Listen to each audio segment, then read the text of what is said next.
Bueno, cambiamos un poco de tema, pero seguimos prácticamente con la misma filosofía. ¿Pensáis que esto se arregla cambiando la Constitución o modificando algunos artículos concretos y cambiando algunas normas importantes que regulan la vida política española? Por ejemplo, estableciendo en la Constitución que el gobierno de turno garantice realmente, no como ahora, a todos los ciudadanos y ciudadanas los servicios básicos de vivienda, educación, sanidad, etc., una renta básica en caso de paro, pero también cambiando el sistema electoral, haciéndolo más proporcional, etc. ¿Qué pensáis vosotros de este tema? A mí no me importa. Pues ya había escuchado en mi opinión que soy partidario de reformar la Constitución y a raíz de ahí entra en lo siguiente. Primero, el regular el papel de los mercados financieros. Estoy un poco harto y la gente está harta, Andrés, Juan Pedro y Manuela está harta, y la sensación de todo el mundo que el poder político está supeditado al poder financiero. Los mercados son los que marcan el rumbo de los países. Entonces, de alguna manera había que regular el papel de los mercados, financieros. Segundo, el tema de la ley electoral. Una ley electoral en la cual las listas deben de ser listas cerradas y bloqueadas, reforma de la administración, reforma y modernización de las administraciones públicas a fin de evitar la duplicidad de nuevas estructuras, etcétera, etcétera, el estatuto de la corona, que hemos dicho anteriormente, un pacto por el empleo de las pensiones que se blinde constitucionalmente, igual como se ha blindado el tema del pago de la deuda de intereses de capital de la deuda pública, que se blinde constitucionalmente el empleo de las pensiones. No es posible que España a día de hoy no haya políticas activas de empleo con semillas de parado. Siguiente, la separación de Iglesia-Estado, que sea un Estado laico, verdadero, ni es aconfesional, porque España es un Estado nacional católico, que lo digo convencido.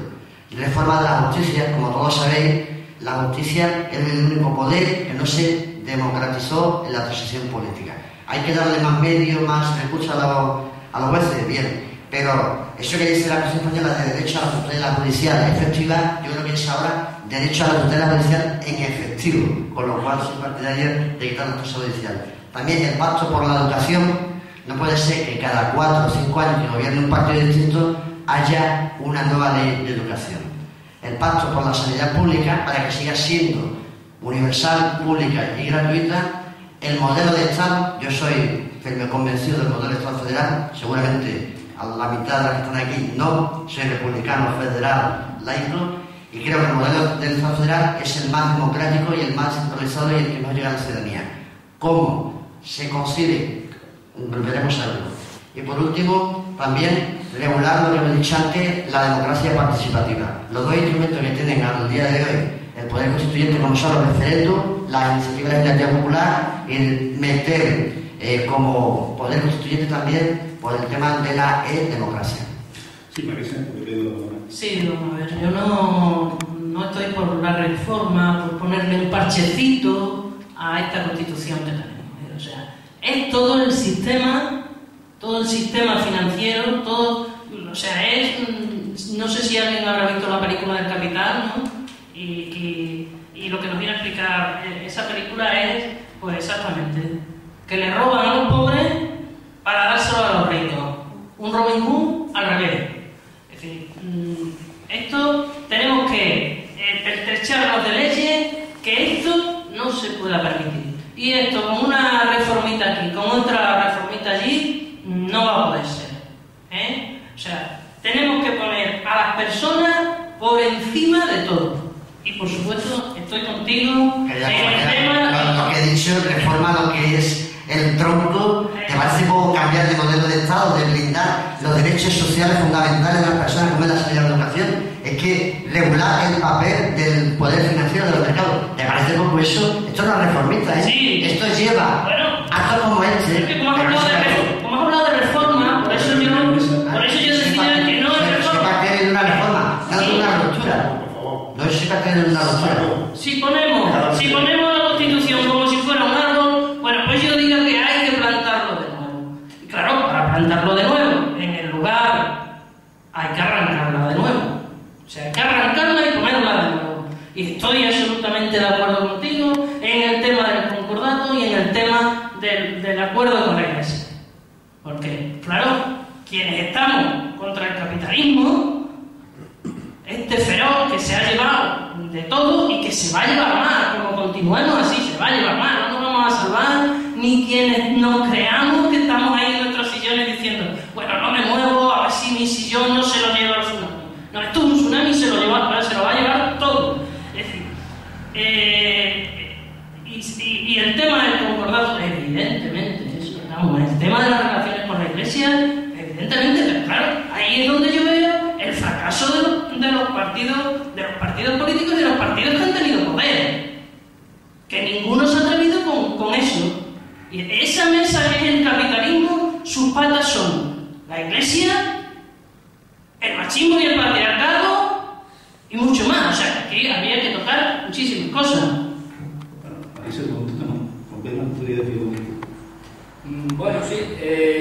Yo, Francisco, ¿qué quieres que te diga? Estoy absolutamente de acuerdo con lo que has dicho. Y es que, lógicamente, eso no es una reformita, es decir, eso es otra constitución. Eso necesita de otro articulado absolutamente distinto, porque has tocado todos los puntos centrales de la Constitución. Y lo que yo pienso es que ningún partido, ni de la derecha ni de la izquierda, se atreve a hacer esa reforma que tú dices, que es una reforma auténticamente revolucionaria en el sentido de revolución, obviamente, cuando hablo de revolución es de cambio, es decir, de darle la vuelta a las cosas, como lo de la revolución copernicana. Entonces, todas esas medidas que tú has dicho son de ese calado. Y entonces yo estoy absolutamente de acuerdo. Claro, el problema con el que nos encontramos es que los partidos no lo van a hacer ahora mismo. Y que mucha de la militancia de los partidos de izquierda le gustaría hacer. Pero yo, ya, después de 35 años de democracia, no creo que sea. Vamos a ver, en la época de Felipe González se le dieron a la Iglesia 3 años para que se autofinanciase y todavía seguimos igual. Y el Partido Socialista ha estado mucho tiempo en el poder para decir, se acabó. El concordato se podía haber revisado, tenía que haber revisado el Partido Socialista que a gobernar revisó. No, es que es anticonstitucional el concordato.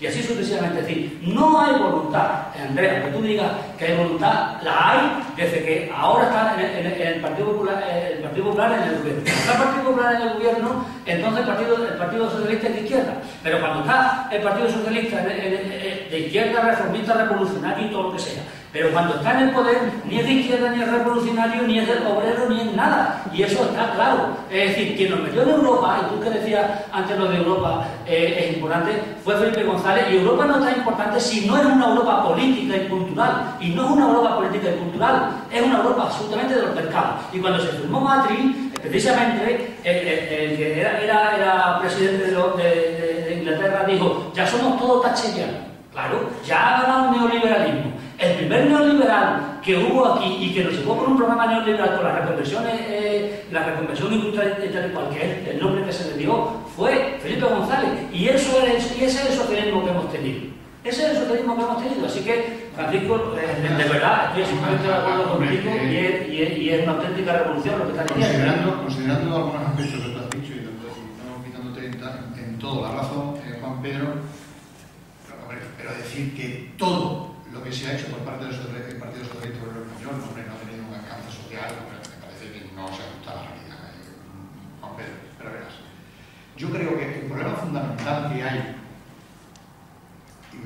y el que las personas que han venido aquí a hablarlo lo están sufriendo es que el poder político lo que ha perdido es el control financiero desde hace años. Entonces, todo proceso que se inicie, porque simplemente estamos gente, vamos a considerarlo, siempre por lo que está hablando, consideramos que somos gente progresista y de izquierda. Falta la gran derecha, que no sabemos lo que piensa de hecho, que seguramente no pensará nada. No pensará nada, por lo cual, hombre, el poder hacer una reforma como la que propone Francisco y Paco, que además tiene mucho calado, se necesita al menos el tiempo y el concurso de muchos. Porque claro, nosotros cuando hablamos nos podremos poner de acuerdo en algunos aspectos, pero fuera de esta sala y de donde nosotros nos movemos, eso es otro océano. Eso no tiene nada que ver con lo que estamos hablando aquí, no tiene nada que ver. Con lo cual, yo lo que sí digo es que no puede haber ninguna reforma política si no consideramos primero que tenemos que obtener de nuevo el control financiero. Si no, no sirve absolutamente para nada. Para nada, de verdad. Mira, otros aspectos que yo... claro, es que ha intervenido Francisco y con él estoy totalmente de acuerdo en los puntos claves de la reforma. Y es verdad que sería una gran reforma. Pero ¿cómo se inicia el proceso? El proceso, hombre, salvo que nos abandonemos en las manos de Rosalía y confiemos en ella, que ya lo ha planteado en el Estado de la Nación, ¿no? Lo visteis, ¿no? Poco desarrollado, pero así lo ha anunciado, que había que estar en un estado de revisión y un estado, pues, de proceso constituyente. A mí me llama muchísimo la atención un partido que por ahora es minoritario, pero con ascenso, que plantee ese asunto. Claro, ¿cómo se puede hacer para entrar en ese proceso constituyente desde ahora? Porque claro, si importante fue la transición de pasar de una dictadura, ¿te acuerdas, no, de Eduardo Fernández Miranda, que decía de la ley a la ley? Sí, pero no hubo ley a ley, luego también hubo un fraude de ley, vamos, pero un castillo. Y por mucho que después dijera, aquello de, dice, bueno, he hecho lo que el rey me ha pedido. ¿No? Bueno, pues es verdad que el Partido Comunista, el Partido Socialista, en aras a esa transición, donde se olvidaron muchos aspectos, donde la misma Constitución garantiza la libertad de empresa y la economía libre de mercado, y sujeta, dice, a cada planificación y al interés general. Bueno, pues, ¿cómo se articula ahora el que podamos entrar en un proceso constituyente? Tiene que partir primero, de una resolución que hubiera programática en el Congreso de los Diputados, aprobado también por el Senado, para que hubiera la posibilidad de unas elecciones constituyentes. Al menos, en base a la revisión de la propia Constitución. Porque, claro, con la actual composición no va a ser posible ningún aspecto de reforma constitucional importante. Y en esa reforma constitucional, en ese proceso constituyente, sí que había que poner 5, 6, 7 pilares básicos para la reforma. Y una de ellas fundamental es la organización territorial del Estado. Porque claro, yo creo que en este momento lo que estamos retrocediendo en el poder. Fijaos, y ya acabo. Simplemente con un hecho que es sobre la ley de base de régimen local. Lo que se está convirtiendo en una auténtica tropelía. Es decir, cuando se habla de los políticos, etc., cuando se habla de suprimir las diputaciones, fíjate un momento, y quiero ser sincero, al principio de toda esta movida de la organización territorial del Estado, yo sí presenté una enmienda en donde abogaba por la desaparición de las diputaciones en favor de las comarcas. En aquel momento, bueno, pues se discutió, etcétera, y no prosperó, incluso ni se discutió, porque parecía conveniente que no por el papel de las diputaciones. Entonces me quedé conforme en tanto que las competencias las asumían las diputaciones, pero quedaba latente y fuerte el poder local, al principio. Sin embargo, ahora, avanzando todo el tema de las comarcas y de las mancomunidades, estoy y defiendo las diputaciones, porque me temo que como va evolucionando este asunto, es quitar poder local. Quitar poder local, muchas de las acciones que están sufriendo de las dos personas que han subido aquí son precisamente por las limitaciones del poder local. Si no, otro de los fantásticos. Y eso es una... ¿Alguien quiere decir algo eso? Bueno, pues... Sí, bueno, yo decir que a lo que ha dicho Andreu, estoy de acuerdo con el asunto de cómo el problema del principio de cómo se inicia ese acto. Y porque hay otro mundo detrás, ¿verdad? Es decir, toda la derecha, etcétera, etcétera. Pero es que, claro, tú has optado por la reforma. Es que yo no opto por la reforma. Es decir, vamos a ver, nada más si matizamos un poco. Lo que plantea Paco, para mí, es una revolución en el sentido en el que es un cambio de la Constitución. Pero un cambio tan profundo que no le va a caer ningún partido. Es que creo que tampoco lo iba y se iban a atrever con ese cambio la izquierda. Entonces, la izquierda con posibilidad de gobierno. Es decir, lo que yo llamo la izquierda real. Entonces, ¿cómo forzar ese primer paso que es el que tú no ves? Pues con una cosa, con una rebeldía pacífica del pueblo. Otra cosa es que el pueblo sea capaz de rebelarse pacíficamente. No porque sea capaz de, no pacíficamente, sino de salir a la calle. Es decir, de salir a la calle masivamente y exigir a las Cortes que se disuelvan y que inicien un proceso constituyente. Exigir, pero el pueblo, que lo siga el pueblo. Entonces las Cortes que asuman la voz del pueblo.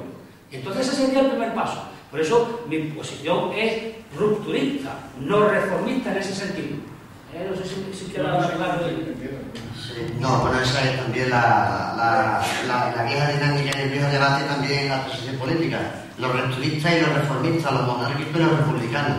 Pero bueno, es el artículo 166 siguiente, 168, los que dicen, por eso la Constitución española es una Constitución rígida, no es flexible. Pero como dice la compañera, cuando se ponen de acuerdo los dos grandes partidos, se modifica sin pasar por la participación directa de los ciudadanos. Pero voy a decir una cosa, cuando a todo el mundo habla de generación democrática, como ha dicho antes Andrés, bueno, pues yo creo que ahora es un momento de lo que yo llamo la segunda transición, que hay que hacer una verdadera revolución, adaptar la Constitución al cambio histórico que estamos viviendo, que lleva tiempo, que tiene que participar no solo los partidos políticos, todos los movimientos ciudadanos.